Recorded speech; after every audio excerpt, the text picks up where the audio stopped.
예수님의 3대 사역을 들라고 하면 세 가지를 들 수가 있는데, 첫째는 하나님 나라의 복음을 선포를 하셨습니다. 두 번째는 말씀을 가르쳐 주셨습니다. 그리고 세 번째는 각종 병을 치유를 하시고 귀신을 쫓아내셨습니다. 근데 제가 예수님의 이 3대 사역을 보면서, 물론 저에게 가장 와닿는 게 말씀을 가르치는 거겠죠. 또 하나님 나라의 복음을 전하는 거. 근데 우리의 삶에 있어서 우리의 병을 치유하고 귀신을 쫓는 건 필요한데, 예수님이 사역 가운데서 이렇게 병을 고치고 귀신을 쫓는 이것이 과연 신학적으로 무슨 의미가 있을까? 물론 나중에 베드로 사도가 그러죠. 예수 그리스도가 채찍의 마음으로 너희 병이 다 나음을 얻었다.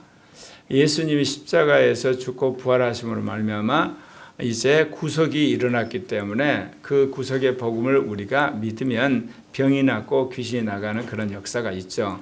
그걸 저도 이제 체험을 했고 또 그거를 제가 믿기는 하는데, 과연 이것이 예수 믿는 모든 사람에게 적용될 수 있을 것인가? 거기에 대해서 제가 그렇게 확신이 없었거든요. 왜 그러냐면 예수 그리스도의 십자가의 부활의 복음을 믿는 사람들 중에 치유가 일어나거나 또는 치유를 믿는 사람들이 그렇게 많지를 않아요. 그래서 제가 이걸 어떻게 설득할 수 있을까? 그런 이제 고민을 하던 차에 신은수 목사가 이제 그런 병을 걸리게 되면서 다시금 성경을 읽게 되었죠. 오늘 읽은 말씀에 보면 계시록 21장 4절에 모든 눈물을 그 눈에서 닦아주시니 다시는 사망이 없고 애통하는 것이나 고가는 것이나 아픈 것이 다시 있지 아니하니 처음 것들이 다 지나갔습니다. 그러니까 타락한 인간이 당하는 네 가지 고통을 뭐로 이야기하냐? 첫째, 사망이 없고, 그 다음에 애통하는 것이 없고, 그 다음에 고가는 것이 없고, 그리고 아픈 것이 없다고 하신 말씀에서 이 치유 사역은 예수 그리스도의 구속을 적용하는 것이지만 실제로는 다시금 우리 몸이 부활하는 것에 대한 예표구나. 그것이 이번 주에 제 말씀에 왔어요. 그러면서 예수 믿는 모든 그리스도인들에게 예수 그리스도의 이 치유 사역이 단순히 구속의 적용이 아니라 이제 그 차원을 뛰어넘어서 부활의 예표라는 것을 내가 선포를 해야 되겠다. 왜냐하면 그리스도인이라면 다 부활을 사모하잖아요. 부활을 사모하지 않은 크리스찬은 가짜 크리스찬이에요. 그렇다면 부활을 사모하는 그리스도인들에게 이 치유가 부활의 예표라 그랬을 때 믿음이 확 올 거 아닙니까? 믿음이 와야 치유가 일어나니까. 그런데 예전에는 예수가 십자가에 죽고 부활함으로 주님이 여러분을 구속하셨고 구속의 증거로서 여러분이 예수를 믿으면 병이 낫습니다. 그러면 사람들이 설득력이 없었는데 이 치유는 예수 그리스도의 부활의 예표다 그랬을 때 설득력이 더 강하게 될 거란 그런 마음속에 확신이 왔어요. 그래서 오늘 말씀이 하나님의 치유는 부활의 예표다. 오늘의 치유, 내일의 부활. 이렇게 여러분에게 말씀을 드리려고 합니다. 사랑하는 성도 여러분, 제가 먼저 여러분에게 하나 솔직한 질문 하나를 드리려고 합니다. 여러분 아플 때 가장 먼저 떠오르는 게 뭡니까? 병원이 떠오르시죠? 그 다음에는요, 약국이 떠오르시잖아요. 그리고 마지막에서야 그래도 안 되면 이제 기도하시잖아요. 이 질문이 참 우리를 불편하게 하죠. 왜냐? 먼저 이게 병원이 생각나고 그 다음에 약국 생각나고 기도가 생각난다는 것은 우리의 신앙의 현주소를 그대로 보여주는 거예요. 아파도 하나님을 안 찾는 거죠. 먼저 의사 찾고 그 다음에 약 먹고 마지막에 이제 어찌할 바가 모를 때 우리가 이제 기도를 하게 되는데 하나님을 찾는데 우리 신앙의 우선순위가 그대로 드러나기 때문에 그렇습니다. 성경은 분명히 우리에게 말씀하고 있습니다. 출애굽기 15장 26절에서 하나님은 이렇게 말씀하십니다. 나는 너희를 치료하는 여호와임이라. 다시 말해서 하나님은 치유의 일을 하시는 분이 아닙니다. 치유자입니다. 하나님은 치유하는 직업을 가지고 계신 분이 아니라 치유하는 것을 자기의 정체성으로 삼으신 분이라는 거예요. 이게 다른 거예요. 내가 치유하는 열심을 내는 어떤 직업을 가진 자하고 나는 치유자다. 이게 완전히 다르잖아요. 저도 이번에 말씀을 준비하면서 내가 이게 신학적으로 정말 부족했구나. 주님을 믿으면 치유한다. 이게 아니고 주님은 치유자다는 거예요. 성령은 치유하는 영이신 걸 여러분 믿으시기를 바랍니다. 신명기 32장 39절에서 하나님은 내가 상하게도 하며 낫게도 한다고 말씀하십니다. 이 말씀을 들을 때 어떤 생각이 여러분 드십니까? 어떤 분은 이런 생각이 할 거예요. 하나님 왜 나를 아프게 했어? 하나님이 나를 낫게 하셨어. 여러분, 이런 우리의 어떤 실제적인 느낌 또는 삶 속에서 우리가 체험하는 걸 고백하기에 앞서서 이 말씀이 하고자 하는 핵심은 무엇입니까? 그것은 다름 아니라 이 고통의 책임이 어디서 왔냐가 아니라 이 고통을 누가 주관하느냐, 한마디로 고통의 주권 문제를 이야기를 하시는 겁니다. 우리 아픔이 하나님 손에 있다고 하는 것은 우리에게 두려움이 아니라 굉장한 위로가 되는 거예요. 나 망했어. 나 괴로워. 어쩌다 내가 이렇게 됐어. 이 고통을 느끼기에 앞서 내가 이 망한 것을 하나님이 알고 계신다는 것, 이 상황을 하나님이 주관하신다는 걸 여러분이 먼저 여러분 알고 믿으셔야 되는 거예요. 그런데 우리는 어때요? 고통당할 때 하나님이 어디 계시지? 하나님이 뭐하고 계시지? 하나님은 정말 살아계시는 거야? 그랬다가도 내가 어떤 축복을 받으면 하나님 감사합니다. 그래, 역시 하나님은 좋으신 분이야. 나에게 유리할 때만 하나님이 살아계시고 나에게 불리할 때는 하나님이 사라져버리는 그런 우리의 신앙의 이중성부터 우리가 고쳐야 될 줄 믿습니다. 내가 슬픈 일을 당하거나 고통스러운 일을 당하거나 심지어 아프더라도 그 상황을 주관하신 분은 하나님이십니다. 물론 내가 잘되고 내가 축복을 받고 내가 승진하는 그 상황도 하나님이 주관한다는 거 꼭 믿는 여러분 되시기를 바랍니다. 마라의 쓴물 앞에서 이스라엘 백성이 원망을 했습니다. 그런데 하나님은 그 원망을 책망하기보다 이스라엘 백성들에게 역사를 해서 물을 먼저 고쳐주셨습니다. 왜 그렇습니까? 하나님은 이스라엘 백성의 연약함과 그들의 정말 죄된 속성을 이미 다 알고 계셨죠. 그래서 먼저 물을 고쳐주셨던 겁니다.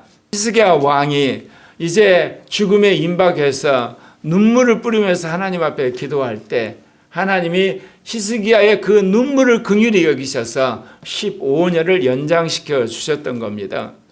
하나님은 우리의 건강함뿐만 아니라 아픈 것 모두를 주관하신 것을 여러분이 믿으시기를 바랍니다.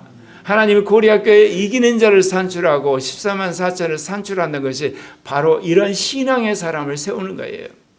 제가 2016년도에 박사학위 끝나고 이 반동성 운동을 시작했다 그랬잖아요. 나중에 보니까 이게 결국은 네오 막시즘이고 한국에 있는 주사파 세력이 연결된 거고 이러려면 제2 종교개혁은 어디로 가버리고 한국의 교회 자체가 사라지겠구나.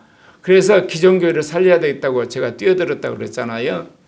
그래서 통합교단을 반동성의 교단을 만들고 신학교를 정관을 고치고 그래서 나름대로 통합교단을 그렇게 일을 하게 되고 여러분과 더불어서 반동성애를 운동을 하고 그리고 나서 이제 2019년부터는 정권교체 문재인 정권 연장되지 않도록 해서 나름대로 윤석열 정권 세우는데 정말 어떻게 보면 아주 미미한 역할을 했는데 저는 윤석열 대통령이 검찰총장이니까 주사파 세력을 척결할 줄 알았어요.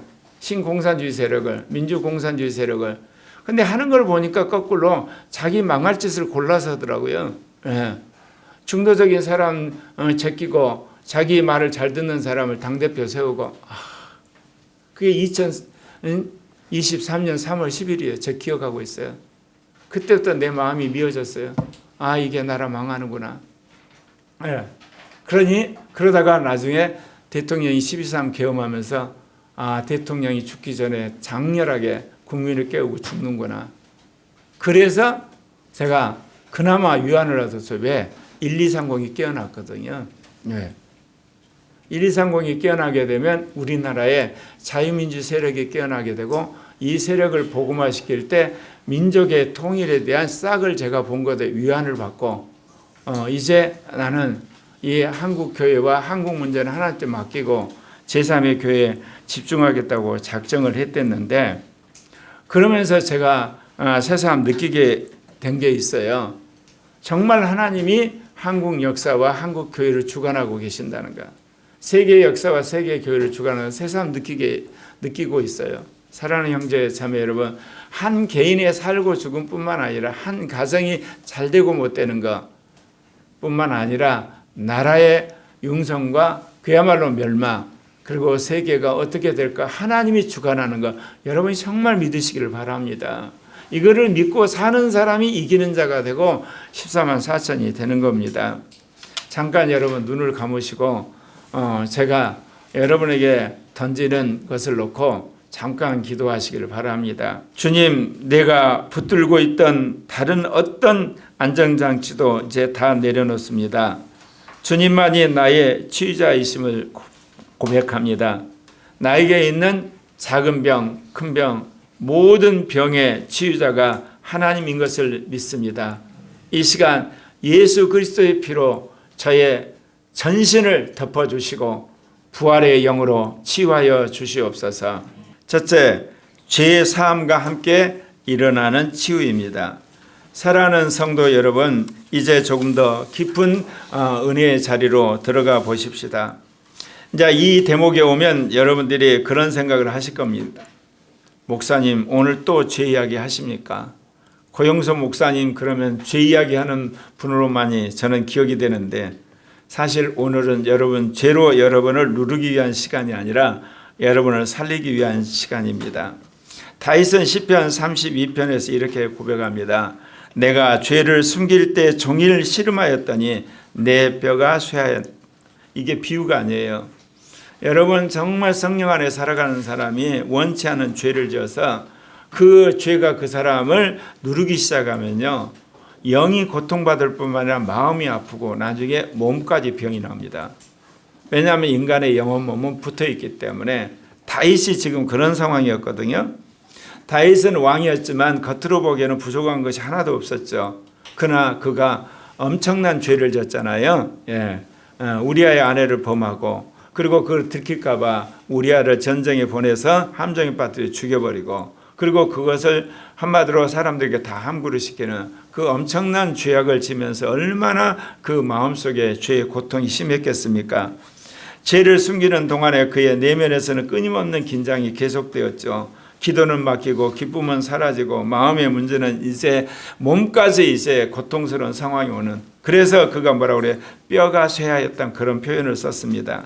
성도 여러분, 우리가 겉으로 몸은 말짱해서 그럴싸하게 우리가 옷 입고 직장 다니지만 여러분 안에 있는 해결되지 않는 죄 때문에 마음이 편안하지 않고 그리고 여러분 삶의 의미가 없고 또 몸도 스트레스 받는 거 느끼시지 않습니까?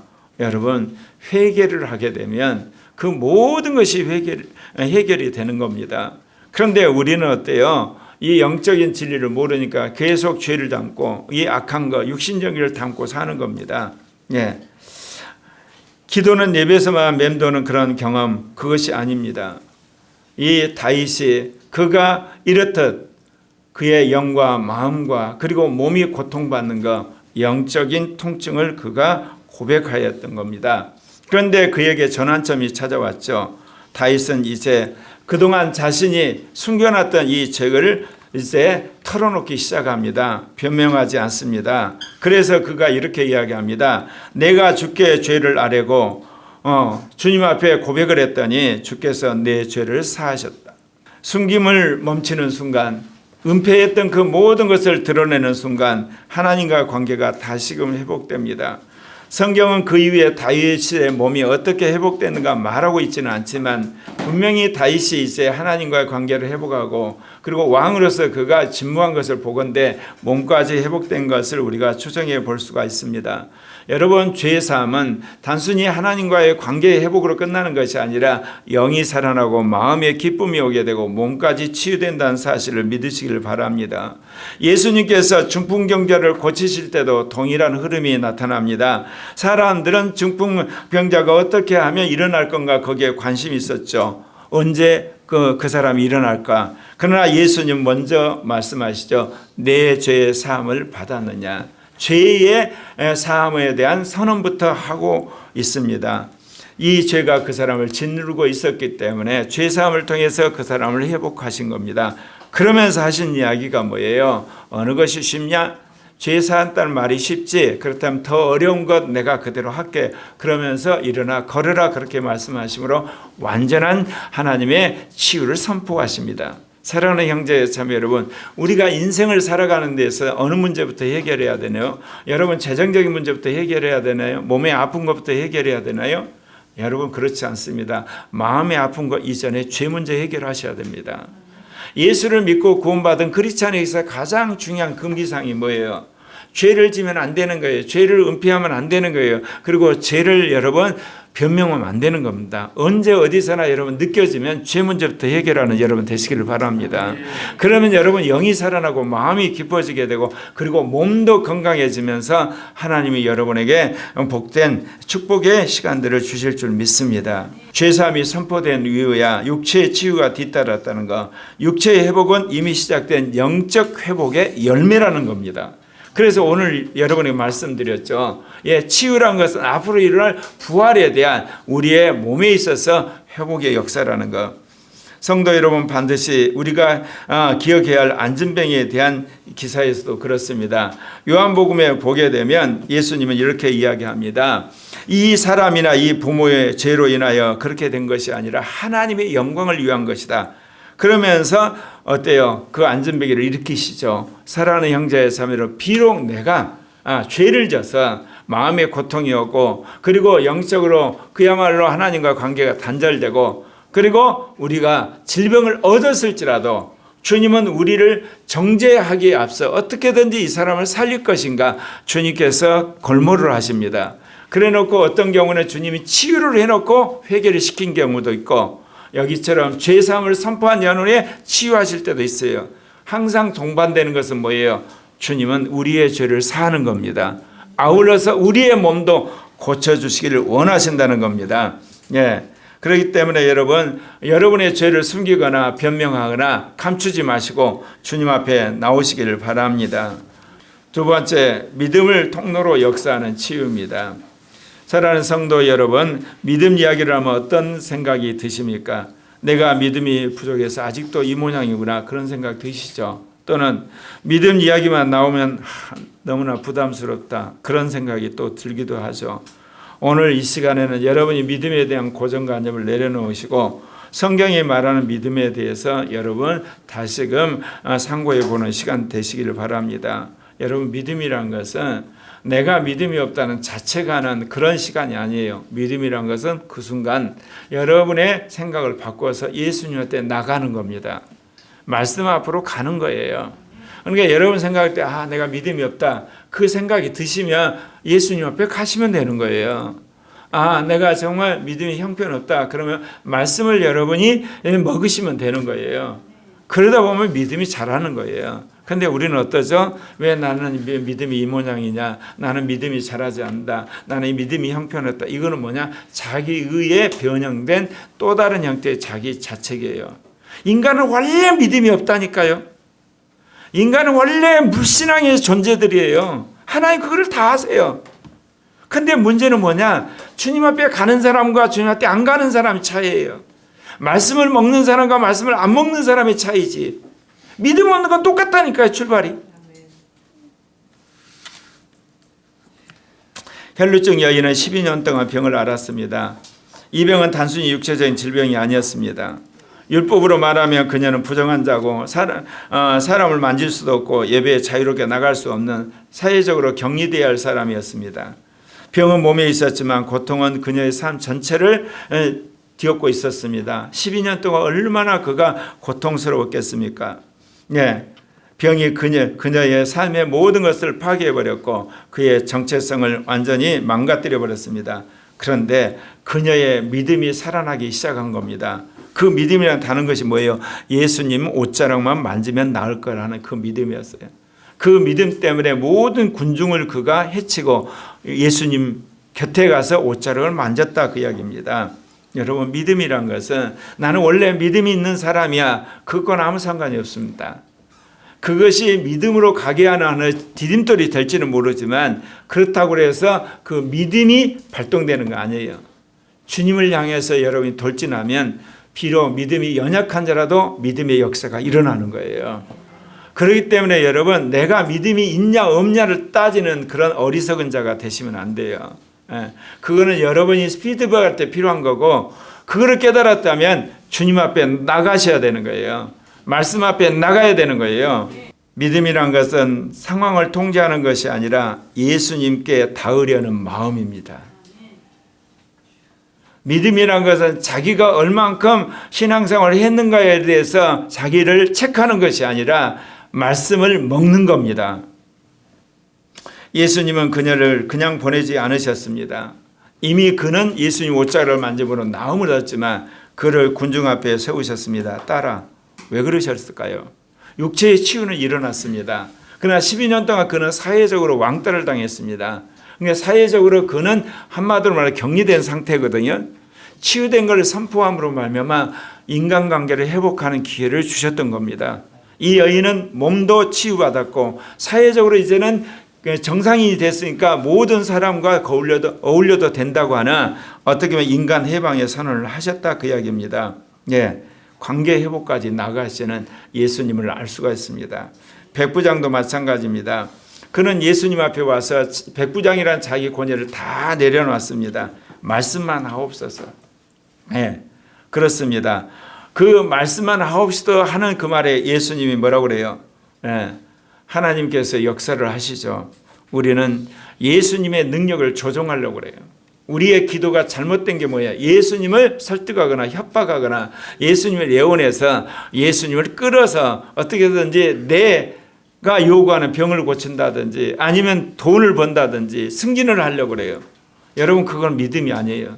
믿음이란 것은 하나님의 전지전능하심을 믿고 그분 앞에 내 사정을 이야기를 하고 당신만이 이 문제를 해결할 수 있다는 것을 여러분이 고백하는 겁니다. 그러면 하나님이 아시고 이제 여러분의 그 기도를 들으시고 응답을 하시는 거예요. 그런데 한국 문화가 뭐냐? 이 불교 문화, 유교 문화, 이 무당의 문화가 있어가지고 지극이면 정성이라는 생각이 있어요. 그냥 지극정성으로 하나님을 한마디로 달리려고 그래요. 믿음으로 하셔야 되는 거예요. 믿음으로 하지 않으면 여러분 지극정성해보다 아무 소용이 없다니까요. 그래서 여러분 스스로 내가 하나님 말씀을 믿는가는 체크해 볼 필요가 있어요. 그래서 여러분이 믿음을 가지고 주님 앞에 나가는 여러분 되시기를 바랍니다. 말씀만 하옵소서. 그 말씀 안에서 하나님의 놀라운 역사가 일어나는 겁니다. 세 번째, 중보 기도를 통해 전달되는 치유입니다. 사랑하는 성도 여러분, 내 기도는 별 힘이 없는 것 같아. 나는 기도를 못하는 사람이야. 나는 지금까지 기도해서 응답된 게 별로 없어. 이런 생각하신 분도 있죠. 여러분, 성경은 기도의 능력을 한 번도 기도자의 그 수준 가지고 평가하지 않습니다. 기도하는 그 사람의 진심 가지고 기도를 평가를 하는 겁니다. 여러분, 누구나 다 마음을 가지고 있잖아요.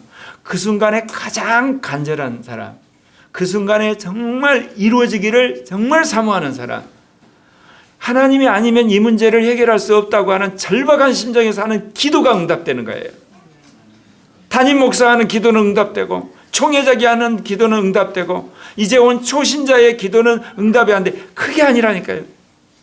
기도는 여러분 신앙의 등급이고 신앙의 경륜이고 신앙의 어떤 직책과 아무 상관이 없어요. 그 순간에 그 사람이 어떤 기도를 하느냐 그거예요. 언제나 기도를 들으시는 하나님을 바라보는 여러분 되시기를 바랍니다. 민수기 12장에 보면 모세는 병든 누이를 위해서 기도했습니다. 그 기도는 길지도 않았습니다. 하나님이여 원하건대 그를 고쳐주소서. 그러니까 하나님께서 그 어떤 설명도 거기에 대해 부과되는 어떤 이유도 듣지 않으시고 고쳐주셨습니다. 하나님이 모세의 기도를 들으셨다 그 이야기입니다. 우리가 하나님을 믿지 않습니까? 그러면 그 믿는 그 믿음으로 여러분 중보기도 하시기를 바랍니다. 나는 종회장이 아니야, 나는 노회장이 아니야, 나는 목사님이 아니야, 나는 장로가 아니야, 나는 권사가 아니야, 내 기도를 하나님 들으시겠어? 그런 생각 버리시기를 바랍니다. 하나님이 상을 주시는 것은 여러분이 지금까지 해왔던 인생의 토탈 평가를 하는 것이지만 기도에 관한 언제든지 지금 여기서 여러분이 진한 마음으로 전심을 다해서 저돌적으로 열심을 다해 기도하면 그 기도 들으시는 거예요. 이게 그런 의미에서 기도는 만일에게 평등하다고 할 수가 있어요. 욥은 더 깊은 자리로 들어갑니다. 그는 상처받은 사람이었습니다. 억울했습니다. 그리고 분노했습니다. 정말 이해할 수 없는 상황을 그가 겪었습니다. 그런데 하나님이 그를 향해서 뭐라고 하냐, 친구를 위해서 기도해 주라 그랬습니다. 자기를 괴롭게 한 친구들이 있잖아요. 와서 말도 안 되는 거 갖고 누명 씌워갖고 자기 가슴을 훌벼팠던 친구들이 있잖아요. 그런데 욥이 친구들을 위해서 기도합니다. 그러니까 욥도 회복되지만 친구들도 회복되는 역사가 있어진 거예요. 그동안 나를 괴롭게 했던 친구들에 대한 악감정, 그리고 억울한 감정, 정말 좋지 못한 감정들이 그 순간 다 녹아 이제 없어지고, 그 친구들 또한 하나님 축복하셔서 놀랍게 하나님께서 기름 부은 것을 보게 되지 않습니까? 중보 기도는 실은 자기가 먼저 치유되는 거예요. 대부분 그 사람이 가지고 있는 그 마음의 상처, 영적인 공고와 인생에서 여러 가지 것들이 치유가 되면서 중보 기도한 사람이 놀랍게 변화되는, 그래서 어떻게 보면 중보 기도는 기도하는 중보자와 그리고 중보의 대상자가 함께 하나님의 은혜를 받는 시간이 된다고 할 수가 있습니다.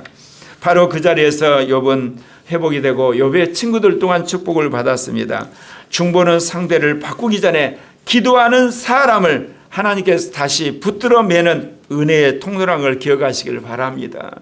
나는 고리아 교회 형제 자매들이 정말 기도하는 사람들이 되기를 바라요. 그래서 기도하는 순간에 성령이 임해서 자신이 성령 충만하고 정말 하나님의 마음을 아는 사람이 될 뿐만 아니라 기도 대상자들이 정말 놀랍게 위기 가운데서 건짐을 받게 되고 병에서 치유받게 되고 그리고 어려운 환경에서 탈출하는 그런 놀라운 역사가 고리아 교회 안에 상호 교대적으로 일어나는 시간 되기를 바랍니다. 네 번째는 레마의 선포로 이루어지는 치유입니다. 사랑하는 성도 여러분, 하나님의 말씀을 여러분 어떻게 듣고 있습니까? 이 자리에 앉아서 새로운 정보를 듣고 있는 사람들이 있어요. 그런데 어떤 사람은 그걸 생명으로 듣는 사람이 있어요. 또 어떤 사람은 은혜로운 하나의 지식을 쌓는 시간, 그 깨달음을 얻는 시간으로 생각하는 사람이 있어요. 그런데 어떤 사람은 성령이 그 말씀을 마음에 새기는 사람이 있어요. 같은 말씀을 듣는데 이렇게 반응이 다르다 그 이야기입니다. 어떤 사람은 말씀을 듣는데 여전히 핸드폰 만지작거리고 있습니다. 그리고 어떤 사람은 그 말씀을 들을 때 목숨을 걸고 그 말씀을 듣는 순간 어때요? 성령이 임하는 사람이 있습니다. 여러분, 똑같은 설교를 똑같은 자리에서 있는데 왜 이렇게 차이가 있을까요? 그거는 말씀을 대하는 우리의 태도가 다르다는 거예요. 네. 흔히들 로고스로 듣는다고 그러죠. 사실 로고스도 아니에요. 정보로 듣는 사람도 있어요. 또 어떤 사람은 뭐냐, 직분 때문에, 체면 때문에 자리에 앉아있는 사람들이 참 불쌍한 사람들이에요. 그나마 로고스로 들으면 얼마나 낫습니까? 마음속에 그거 새겨져도 어느 날 믿음이 될 테니까. 그런데 주님이 오늘 말씀은 레마로 들으라는 겁니다. 예. 종종 우리는 이렇게 말합니다. 아, 좋은 말씀이다. 맞는 말이야. 은혜로운 말이야. 주님은 이 정도가 아니에요. 그 말씀이 여러분의 폐부를 찔러서 성령이 여러분의 마음에 아예 붙여버리는, 그래서 그것이 믿음에 대해서 그대로 이루어지는 그런 레마가 되기를 바란다 그 이야기입니다. 말씀이 머리에만 머물고 마음에 머무는 게 아니라 말씀이 여러분 영 안에 박히는 거예요. 여러분 그 신령화자의 7통로 아시죠? 예. 그 영, 내 영, 믿음, 마음, 양심, 이성, 말, 그 다음에 행동이죠. 근데 믿음이 어디에 붙어 있죠? 영에 붙어 있어요. 그러니까 객관적으로는 말씀을 믿는다 할 때 그 믿음이지만 사실 믿음은 믿음의 영으로서 영과 붙어 있는 거예요. 네. 그러니까 내가 믿음이 있다 그 이야기는 그 믿음의 영이 역사를 하는 것과 같이 붙어 있어요. 이제. 그러니까 여러분이 레마를 받게 되면 어떤 일이 뭐냐, 객관적으로 믿음이지만 또 한편은 영 안에서 역사가 같이 일어나는 겁니다. 말씀을 많이 하는 것과 말씀이 나를 붙든 건 전혀 다릅니다. 말씀을 깨닫는 것과 말씀이 역사를 이루는 건 다르잖아요. 그 말씀을 내가 이제 기억하는 것과 말씀의 영이 역사하는 건 다르지 않습니까? 제가 44년 동안 이 길을 걸어오면서 정말 경험한 거예요. 역설적으로 윤석열 대통령 감옥에 간 걸 끝장을 내고 그때부터 제가 바뀌었다고 그랬죠. 기도하는 자가 돼야 되겠다.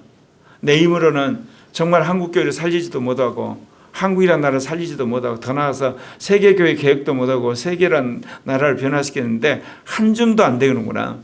이거는 하나님이 하셔야 되는 거고 내가 할 수 있는 것은 기도해야 하는 사람이 돼야 되겠다. 그렇게 작정한 게 한 3년 됐는데 하나님 그것도 부족해갖고 이제 평생 44년을 같이 살아온 신은수 목사를 불치병에 집어넣어버리신 거예요. 기도 안 할 수가 없고 이제 하나님 앞에 매달리지 않을 수가 없는 그냥 중보기도자로. 신은수 목사가 저를 만났을 때 그랬거든요. 안쓸모가 되어서 마리오를 위해서 기도하겠다. 이제 그런 예화가 있어요. 근데 이제는 거꾸로 내가 안쓸모가 돼서 마리오를 위해서 기도해야 되는 입장이 바뀐 상황이 되어버렸어요.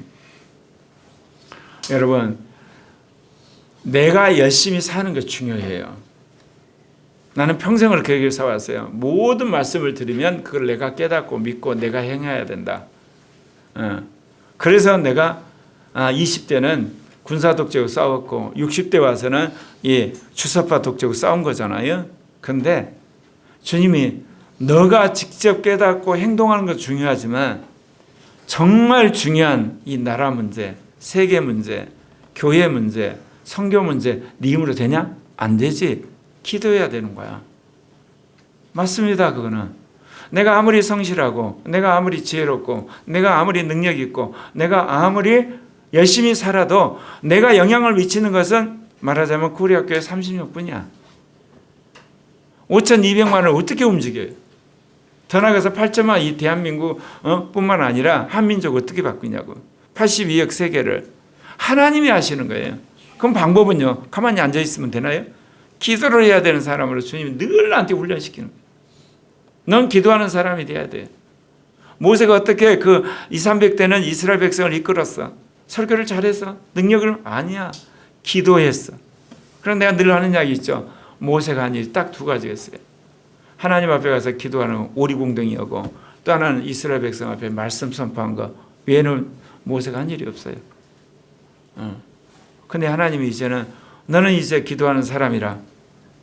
그런데 기도를 할 때 성령이 충만할 때 레마가 선포되는 거예요. 여러분이 기도를 하고 성령 충만할 때 레마를 받는 거예요. 내가 그랬죠. 설교하는 목사님 설교가 진짜 우리로 말하면 정말 듣기가 있게 역겨울 정도로 별 볼 일 없는데 어떤 사람은 아멘 하고 레마를 받아요. 왜? 그 사람이 성령 충만하니까. 기도로 준비되니까. 그렇게 된 거예요. 또 어떤 목사님이 말씀하면 똑같은 성경 구절인데 믿어지는 거야. 왜? 그분이 성령 충만한 가운데 기도하는 가운데 레마를 선포하니까 그 말씀이 뚫고 딱 들어가 버리는 거야.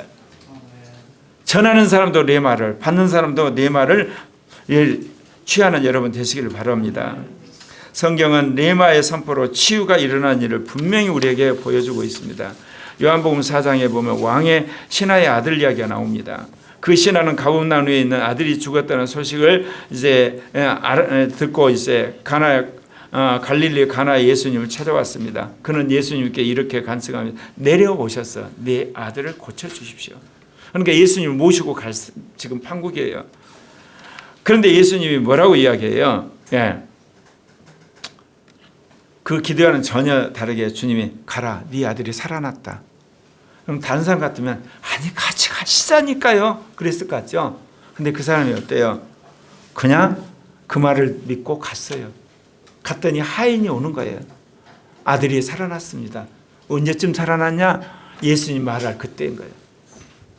여러분 믿음이라는 것은 말씀 그대로를 사실로 받아들이는 거예요. 예. 그러니까 믿음의 특징이 뭐냐면 믿음은 항상 여러분 먼저 오는 거예요. 사실보다. 예를 들면 주님께서 아브라함한테 그랬잖아요. 내일 이맘때 너가 이제 아들을 낳아서 품에 안을 거다. 그거 믿었다 그래요. 처음에는 웃었다가 믿었거든요. 그러면 1년 후에 아들이 태어난 걸 지금 사실로 받아들이는 거라니까요.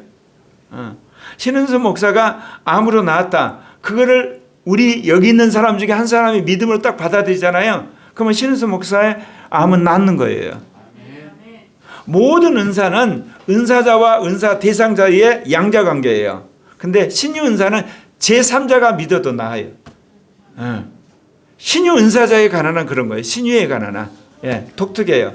내가 신유 은사자야. 그리고 병 걸린 사람이 있어. 근데 신유 은사자도 하나님 역사를 안 해. 병 걸린 사람도 별로 있을 나을 거라고 생각 안 하는데 그 옆에서 눈물 뿌려 기도하는 엄마가 믿어버리면 아들이 나와버리는 거예요. 그래서 신유만이 제3자의 역사를 일으키는 아주 독특한 구조로 되어 있어요. 여러분 중보기도함으로 하나님의 놀라운 역사가 일어나고 내 말을 받음으로 하나님의 역사가 일어나는 그런 교회가 되기를 바랍니다. 이제 선택의 순간이 옵니다. 아직 아무것도 바뀌지 않았는데 어때요? 아이는 여전히 멀리 있고 상황은 그대로 있습니다. 그런데 그 사람이 어때요? 예수님이 하신 말씀 그대로 믿고 갔다는 거예요.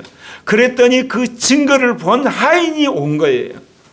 나는 코리아교회 모든 형제자매들이 그런 믿음의 사람들이 되기를 원해요. 여러분 따질 때는 언제 따지나요? 사람과의 관계 속에서 따지는 거예요. 하나님 말씀이 선포되는데 따지는 사람 믿음 잘하지 않아요. 내가 43년을 이 지식과 싸워오는 사람이야. 육신적 이성과. 주님이 이제는 마지막 뭐예요? 너 그동안 많은 말씀 받았고 나름대로 믿음도 훈련받고 영적 체험했는데 이제 그거 다 수도하고 뭐냐? 영으로 사는 사람이 되라. 계시로 사는 사람이 되라. 미래로부터 오는 사람이 되라. 세상 말로는 뭐예요? 70년 살아온 삶의 방식 다 뜯어고치라는 거예요. 다 뜯어고치라는 거예요. 이성 중심이 아니라 영 중심의 사람이 되라. 기도의 사람이 되라.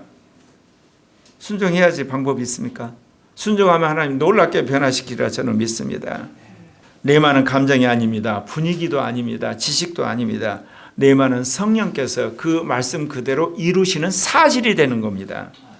지금 나의 현실을 향해 주시는 하나님의 음성을 레마로 받는 여러분 되시기를 바랍니다. 나사렛 회당에서 그런 일이 일어났습니다. 예수님이 이사야서를 읽으셨습니다. 이 글이 오늘 너희 귀에 응하였느니라. 그래서 예수님 그 말씀 그대로 수많은 사람을 치유하고 회복하는 역사를 했던 겁니다. 말씀은 동일하지만 반응은 다릅니다.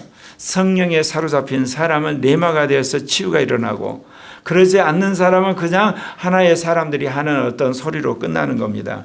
치유의 갈림길은 말씀의 능력이 아니라 말씀을 받아들이는 사람의 마음의 자리에 있습니다. 선포하는 사람도 그렇죠. 그 사람 마음속에 성령에 사로잡히면 레마가 되는 거고. 다섯 번째, 그 영의 은사로 나타나는 치유입니다. 사랑하는 성도 여러분, 마지막으로 그 영의 은사로 나타난 치유에 대해서 말씀드리려고 합니다. 이 지점에 왔을 때 여러분에는 이런 생각을 하신 분도 있을 것입니다. 그 은사 이야기 아주 먼 이야기야. 괜히 또 그 은사 때문에 내가 예전에 고통받았는데 또 그 이야기인가 그렇게 생각하신 분도 있죠. 그러나 이 이야기에 마음이 열린 분도 있을 거라고 생각합니다. 성도 여러분, 성경은 은사를 두려워하거나 또는 혼돈된 거나 그리고 아무렇게 사용해야 된다고 말하고 있지 않습니다.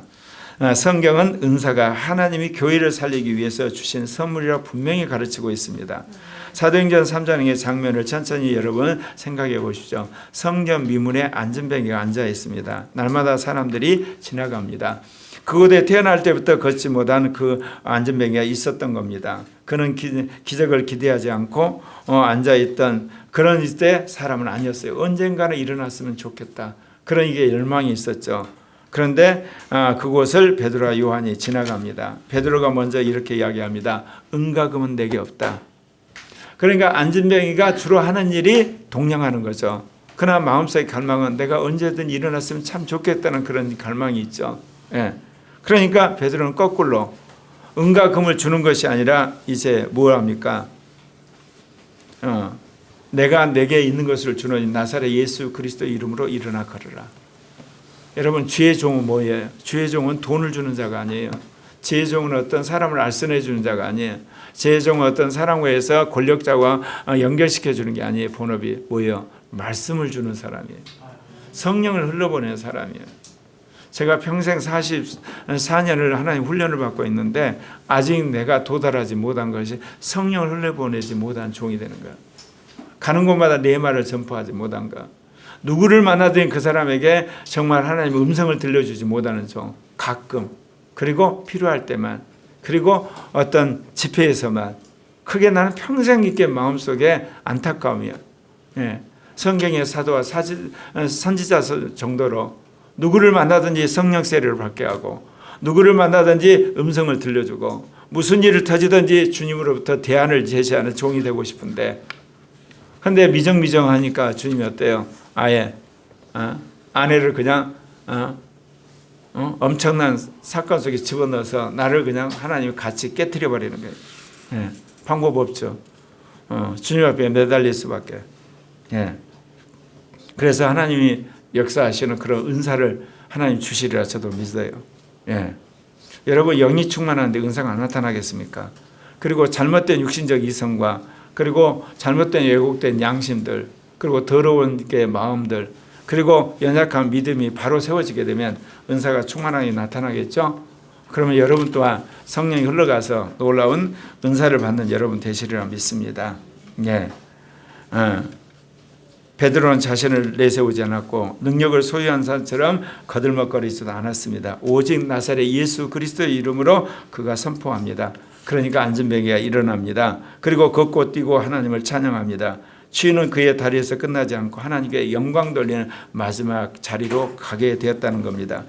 사랑하는 성도 여러분, 우리는 성경을 통해서 치유의 수많은 사역들을 우리가 읽고 또한 그것을 목격합니다. 그러나 그것을 자기가 행하려고 하지 않습니다. 회개하셔야 됩니다. 성경은 여러분 박물관에 여러분 전시물로 주신 게 아니에요. 여러분이 그렇게 살도록 하기 위해서 주신 말씀입니다. 사도행전 19장을 보면 바울의 몸에 닿았던 손수건을 갖다 얹은 즉 병이 낫고 귀신이 나갔다고 그랬습니다. 그런데 사람들은 어떻게 오해합니까? 바울의 그 가지고 있는 앞치마가 그런 기적을 행했다고 생각하죠. 그러지 않아요. 바울의 믿음과 바울의 그 영성이 그 앞치마를 통해서 전달이 된 거예요, 여러분. 예, 바울의 앞치마에 대한 능력을 생각하면 그 미신이 되는 거예요. 바울 자신이 이 일을 통해 자신을 드러내지 않았다는 사실입니다. 그는 언제나 복음으로 들어가 수많은 영혼을 구원하기를 원했고, 그리고 그 모든 사람을 예수님 앞에 인도하는데 전심을 다했던 겁니다. 은사도 그렇습니다. 은사는 능력의 어떤 계급이나 영적 훈장이 아닙니다. 은사는 분명한 것은 섬김의 방법이고 또 섬김의 능력입니다. 그게 내가 가지고 있는 돈이나 학벌이나 지식이 아니라 성령이 주시는 능력으로 남을 섬기는 겁니다. 여러분이 정말 이웃을 사랑합니까? 그렇다면 은사를 받으셔야 되는 거예요. 그 은사는 여러분 태어날 때 여러분이 가지고 있는 어떤 사회적인 배경 또는 가정의 배경, 여러분이 자라면서 맞은 학벌, 그런 것과 아무 상관이 없는 거예요. 예수를 믿었다는 하나로 여러분 거듭난 것 때문에 여러분이 사모하며 주시는 거예요. 그것은 어때요? 세상이 그 어떤 것으로 할 수 없는 엄청난 일을 하는 거예요. 제가 주님 앞에 은혜를 구하는, 정말 내가 미래로부터 오는 사람이 되기를 원하는 거거든요.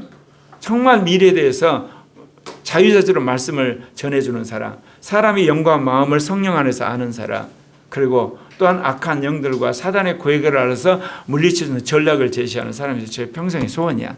그래서 항상 영으로 사는데, 그러려면 제가 기도의 사람이 돼야 되잖아요.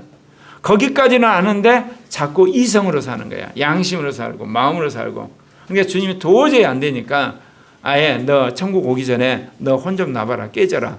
그래서 하나님이 이 환난을 허락하셨다고 생각해요.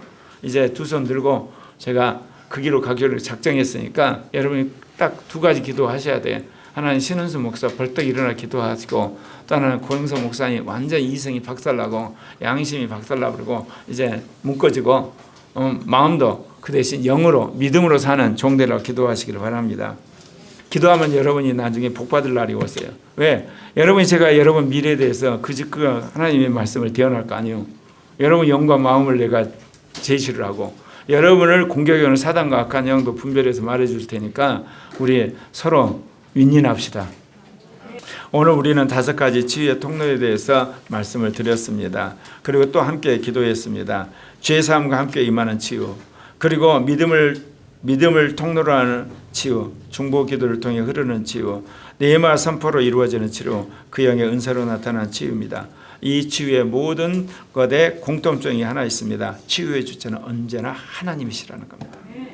그리고 우리는 그분의 치유하심에 참여하도록 부름을 받았다는 겁니다. 그러니까 치유의 은사자라든지 치유의 어떤 능력을 가진 그룹이라든지 치유하는 교회가 주체가 아니라 하나님이 여러분 주체라는 거 꼭 기억하시길 바랍니다. 삼위일체 하나님이 주체고 우리는 거기에 참여하도록 부름을 받은 겁니다. 하나님은 오늘도 우리를 정죄하기보다는 부르시고 요구하기보다는 초청하시고 드러내기보다는 고치십니다. 이 시간 각자의 삶의 자리에서 하나님 앞에 나갈 때 하나님께서 우리의 영과 혼과 몸과 그리고 마음을 고치시는 분인 것을 믿고 그런 역사가 여러분에게 일어나기를 바랍니다. 사랑하는 성도 여러분, 우리에게 가장 중요한 질문이 있습니다. 왜 어떤 사람은 낫고 왜 어떤 사람은 낫지 않은가? 이 질문 앞에 성경은 침묵하지 않습니다. 이사야 53장에서 메시아의 고난을 아십니까? 예수님은 아버지여 왜 나를 버리시니까 그 고통을 겪으시면서 당신 십자가에 죽으셨습니다. 살려주시지 않으셨어요.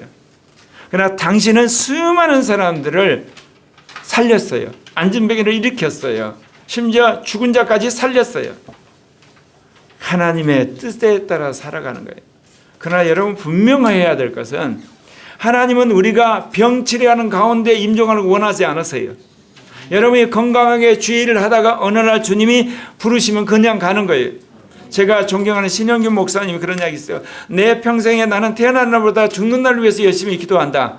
나는 그냥 잠자듯이 하나님 나라 갔으면 좋겠다는데 당신의 기도대로 어느 날 이제 붕에 갔다 와가지고 샤워하시고 딱 위에 주무셨는데 아침에 사모님 보니까 돌아가셨더래요. 그냥 잠자는 그대로. 당신의 기도 그대로. 그 전날까지 붕이 하셨다니까요. 우리가 가지고 있는 잘못된 생각이 있어요. 사고 때문에 죽는 거, 그 다음에 병등 때문에 죽는 거, 노쇠에서 죽는 거 아니에요, 여러분. 건강하게 주일을 하다가 주님이 오라갈 때 딱 가는 사람 되시길 바랍니다. 우리 안에 잘못된 사고방식들이 있어요. 물론 특별히 사도 바울처럼 하나님께서 너무 은혜를 받았기 때문에 교만하기 때문에 하나님 가시를 주는 사람이 있어요. 아주 특별한 사람. 그러나 그런 사람도 그래요. 주님이. 그런 사람이 특별히 말씀하세요. 너가 워낙 교만하기 때문에 잘난 체하기 때문에 가시 하나 줬다 그렇게 말씀하시지 그런 말씀도 없이 계속 여러분을 병으로 고생시키고 여러분 어떤 질병 가지고 고생시키다가 나중에 죽게 하는 거 하나님 뜻 전혀 아니라는 걸 아시기를 바랍니다. 오늘 주신 말씀 제목 다시 한번 여러분 복습하겠습니까? 여러분 뭡니까? 하나님의 치유는 부활의 예표다. 오늘의 치유, 내일의 부활. 아멘. 기도하겠습니다.